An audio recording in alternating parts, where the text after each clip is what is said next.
Hello दोस्तों, कैसे हैं आप सभी। दोस्तों, आप जानते होंगे कि अगर हिंदी मीडियम में अगर किसी कोचिंग का नाम लिया जाए तो वर्तमान समय में दृष्टि और संस्कृति ये सबसे बड़े कोचिंगे हैं। लेकिन जब मटेरियल की बात होती है तो संस्कृति के नोट्स कहीं ज़्यादा डिमांड में होते हैं। दोस्तों, संस्कृति के नोट्स की खास एक वजह ये भी है कि इसमें जितने भी टीचर हैं वो सब के सब हिंदी मीडियम के सबसे पॉपुलर और सबसे बड़े टीचर माने जाते हैं।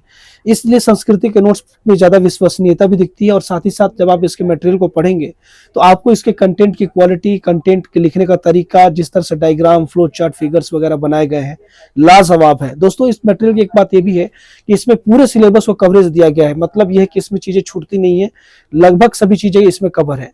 तो ये आपके लिए एक बेहतरीन मटेरियल साबित होता है। हम इसको बारी बारी से दिखाते हैं। जैसे GS1 ये है, ये GS2 है, ये GS3 है और यहाँ पर GS4 है।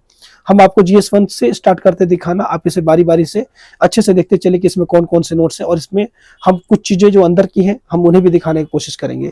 दोस्तों, जैसा कि आप ये पहला बुक जो देख रहे हैं ये है प्राचीन इतिहास, GS पेपर 1 का हम लोग देख रहे हैं। तो इसमें जब आप मटेरियल को अगर मैं दिखाऊं तो आप देख सकते हैं कि ये इसका इंडेक्स है। इंडेक्स पहले आप देख लीजिए, ये इसका इंडेक्स है और अंदर में इसको थोड़ा सा और ज़्यादा डिटेल से इंडेक्स को दिखाया गया है।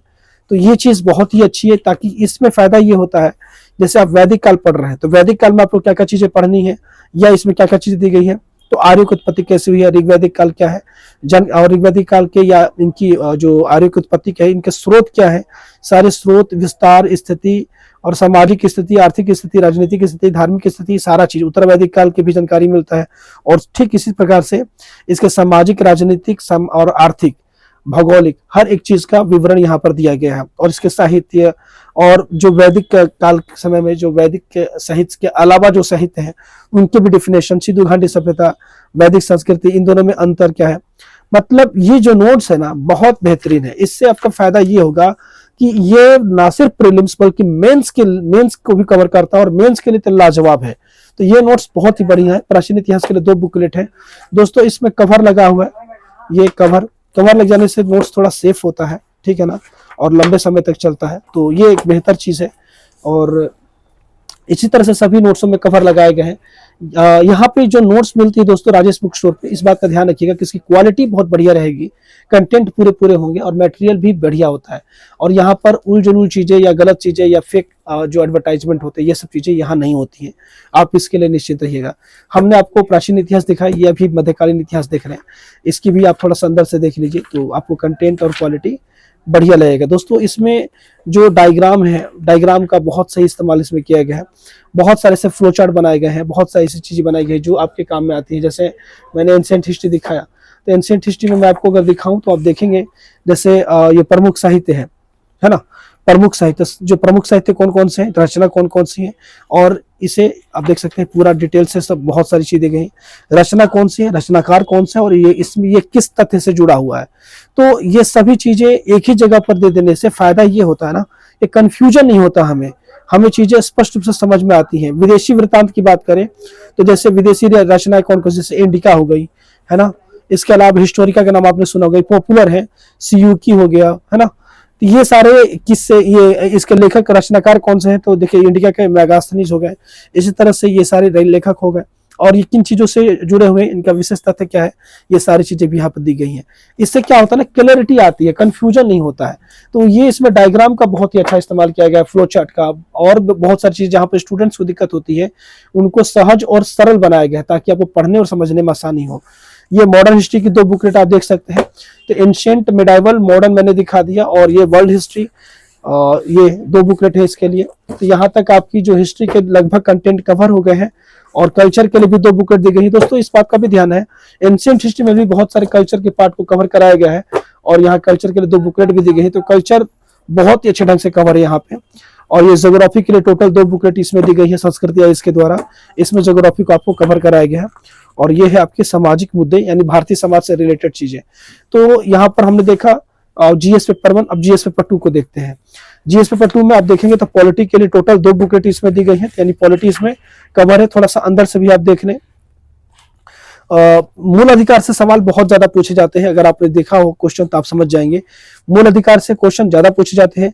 तो जरूरत इस बात की होती है कि आपके पास इसमें समालोचनात्मक या जो आपको विवरण प्रस्तुत करने के लिए जो कंटेंट पूछे जाते हैं, सवाल पूछे जाते हैं, तो आपके पास ये सारे कंटेंट होने चाहिए। इसके लिए आपको जरूरत इस बात की है क्या है कि आपको हर प्रकार से आपको टॉपिक का डिटेल एक्सप्लेनेशन मिल जाए, तो वो बेहतर होता है। जैसे अधिकारों के प्रकार क्या होता है ना, संविधान में मूल अधिकार की क्या उसका व्यवस्था है, उसकी क्या स्थिति है, ये सारी चीजें यहाँ पर आपको देखने को मिल जाती हैं।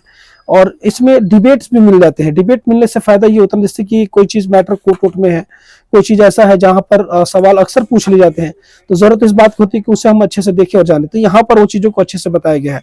धर्म, मूल वंश, जाति, लिंग या जन्म स्थान के आधार पर विभेद का प्रतिषेध, ये आपको अनुच्छेद 15(1) कहता है। अब इसको डिटेल से समझा दिया गया है ना।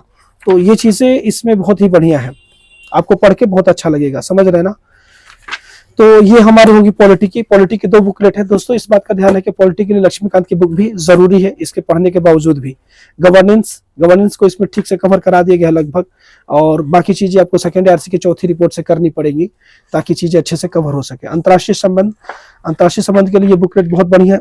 अंतर्राष्ट्रीय संबंध दरअसल क्या होता है ना कि अंतर्राष्ट्रीय संबंध की जड़ें जो विश्व इतिहास में आपको देखने को मिलती है। अंतर्राष्ट्रीय संबंध को करंट से जोड़ने के बाद, विश्व इतिहास को अच्छे से पढ़ने के बाद आपको चीजें सारी क्लियर हो जाती हैं।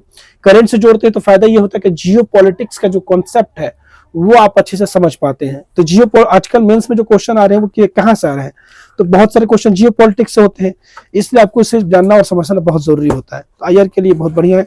सामाजिक न्याय बहुत बढ़िया है इसमें से। तो हमने पेपर 1 पेपर 2 देख लिया। अब आते हैं पेपर 3 पे। पेपर 3 पे यह है इकोनॉमी के लिए टोटल 5 बुकलेट इसमें दी गई है। इकोनॉमी को बहुत ही ब्रॉड तरीके से इसमें कवर कराया गया है, समझ रहे हैं ना। इकोनॉमी यहाँ पर पूरी तरह से आपकी कवर हो जाती है। और इसमें इस बात का भी ध्यान है कि प्री और मेंस दोनों के लिए मटेरियल है, तो ये प्री और मेंस दोनों इसमें कवर है। पर्यावरण के लिए 2 बुकलेट दी गई है। पर्यावरण इसमें अच्छे से कवर हो जाता है। जैसे आपको मैं दिखाऊं, इंडेक्स दिखाऊं थोड़ा सा, तो जैसे परिस्थिति तंत्र की मौलिक संरचना क्या करती है, विश्व की प्राकृतिक वनस्पतियां कौन कौन सी है, भारत की प्राकृतिक वनस्पति और उसके बारे में डिटेल से नॉलेज है ना। मृदा विज्ञान, मृदा परिस्थितिका, भारत की मृदाएं। इसके अलावा आप देखेंगे वन्य जीव, मृदा प्रदन और एवं मृदा संरक्षण, वायु प्रदूषण के प्रकार हो गए। तो ये आपकी बुकलेट नंबर 1 हो गई। आइए बुकलेट नंबर 2 को भी थोड़ा अंदर से देखना स्टार्ट करते हैं। अंतर्राष्ट्रीय संगठन एवं सम्मेलन, अधिनियम एवं नीतियां, जलवायु परिवर्तन से संबंधित संगठन एवं सम्मेलन, प्रदूषण नियंत्रण, संरक्षण, ऊर्जा यानी एनर्जी, पर्यावरण प्रबंधन और बाकी के करंट अफेयर्स। दोस्तों इस बुकलेट की अगर बात करें तो इसमें मुख्य रूप से आप देखेंगे तो समसामयिक घटनाओं को कवर कराया गया है। इसका मतलब क्या हुआ कि इस नोट्स को पढ़ने के साथ साथ वर्तमान में उस टॉपिक पे क्या चल रहा है इसको जानने समझने की बेहद जरूरत पड़ती है। तो यहां से आपको क्या होगा कि करंट को इसमें आप जोड़ लेंगे तो आप मेंस में बहुत अच्छा कर पाएंगे। दोस्तों इस बात का ध्यान है, पर्यावरण जो टॉपिक है ये मेंस और प्री दोनों में हॉट है, दोनों में ही सवाल अच्छे अच्छे पूछे जाते हैं। ज्यादातर सवाल प्रीलिम्स में इसके ज्यादा भूमिका होती है। तो ये 2 बुकलेट से आपका पर्यावरण कवर जरूर हो जाता है, लेकिन करंट की भूमिका इसमें है। इस बात का ध्यान है कि इसके साथ साथ करंट को भी अच्छे से तवज्जो देना पड़ेगा। इस बात का भी ध्यान है कि करंट अफेयर्स मुख्यतः 5 टॉपिक से पूछे जाते हैं। देखा जाए जैसे इकोनॉमी हो गया, इकोनॉमिक करंट से जुड़ा हुआ विषय, इसमें आपको इकोनॉमिक सर्वे और बजट भी जोड़ना पड़ता है। इकोनॉमी हो गई, एनवायरनमेंट हो गया, साइंस एंड टेक हो गया, आईआर हो गया। इसके अलावा आप जो भारतीय समाज एवं सामाजिक न्याय पढ़ते हैं ये टॉपिक है। तो ये जो टॉपिक है ये करंट से बहुत जुड़ी हुई टॉपिक है और एक आईआर भी। तो इनको आपको नोट्स के साथ साथ करंट अफेयर्स या अखबार इन दोनों को मिलाकर आपको पढ़ना होगा। दूसरा, अब आते आगे बढ़ते हैं विज्ञान प्रौद्योगिकी। इसको 2 बुकलेट दिया गया है ताकि देखिए विज्ञान प्रौद्योगिकी आप सोचेंगे कि इतना ज्यादा कंटेंट पढ़ के क्या होगा। दोस्तों सिर्फ प्री नहीं पास करना, आपको मेंस भी तो पास करना है ना। और मेंस में आपके पास कंटेंट होने चाहिए। मेंस में जो सवाल पूछे जाते हैं वो आपको करंट को बेस बना करके पूछा जाता है, यानी कि करंट की घटनाओं को बेसिक से जोड़ के पूछा जाता है। इसलिए आपके पास विज्ञान प्रौद्योगिकी की नॉलेज ठीक ठाक होनी चाहिए। इसलिए जरूरत है कि आपके पास कंटेंट बेहतर हो। आंतरिक सुरक्षा ठीक है, इसके लिए काम हो जाएगा, लेकिन आंतरिक सुरक्षा के लिए आपको अलग से जो मिनिस्ट्री ऑफ होम अफेयर्स है वहां पे भी कंटेंट आते हैं। खास करके अखबारों से भी थोड़ा अवगत रहना पड़ेगा, जैसे नक्सलवाद, उग्रवाद, ये जो चीजें आप देखते हैं, आतंकवाद वगैरह, ये सारे इसमें पढ़ने की चीजें हैं। तो इसमें अगर आप अखबार वगैरह पढ़ेंगे तो आप चीजों को कोट कर पाएंगे। कई सारे महत्वपूर्ण डाटा आते हैं, वो भी आपके काम की चीजें होती है, तो उस आपको लिखना होगा। और ये हुआ आपदा एवं प्रबंधन। डिजास्टर मैनेजमेंट के लिए ये टॉपिक ठीक है बुकलेट। आपको थोड़ा सा और डिटेल्स अगर पढ़ने की इच्छा हो तो आप इसके साथ साथ NIOS भी ले सकते हैं। अब आते हैं हम आगे, हमने जीएस 1, 2, 3 दिखा दिया, अब हम 4 को देख रहे हैं। एथिक्स के लिए एक बुकलेट दी गई है, यहाँ से आपका एथिक्स का जो थ्योरेटिकल पार्ट है वो कवर हो जाता है। प्रैक्टिकल पार्ट के लिए आपको विजन आईएएस की जो केस स्टडी आती है वो जरूर देखनी चाहिए। और आगे बढ़ते हैं, इसके साथ साथ इस बात का ध्यान रखिए कि जो सेकंड ईआरसी की चौथी रिपोर्ट है वो भी यहाँ पे इस्तेमाल होती है। भौतिकी, रसायन और जीव विज्ञान, ये आपके जनरल साइंस के टॉपिक हो गए। जीव विज्ञान के लिए 2 बुकलेट है टोटल, ठीक है। तो ये जनरल साइंस के टॉपिक है। जनरल साइंस से हर साल प्रीलिम्स में सवाल ठीक ठाक पूछ लिए जाते हैं। ज्यादातर जीव विज्ञान से सवाल पूछे जाते हैं, तो इसमें जीव विज्ञान की भूमिका ज्यादा होती है। तो इस तरह से हमने आपको संस्कृत या इसके पूरे कंप्लीट मटेरियल को दिखाया। वीडियो कैसा लगा आप हमें जरूर बताएं। मटेरियल अगर आपको लेना हो तो आप राजेश बुक स्टोर से घर बैठे मंगा सकते हैं। मंगाने के लिए दिए गए नंबर पे कॉल मैसेज कर लीजिएगा। बहुत बहुत शुक्रिया।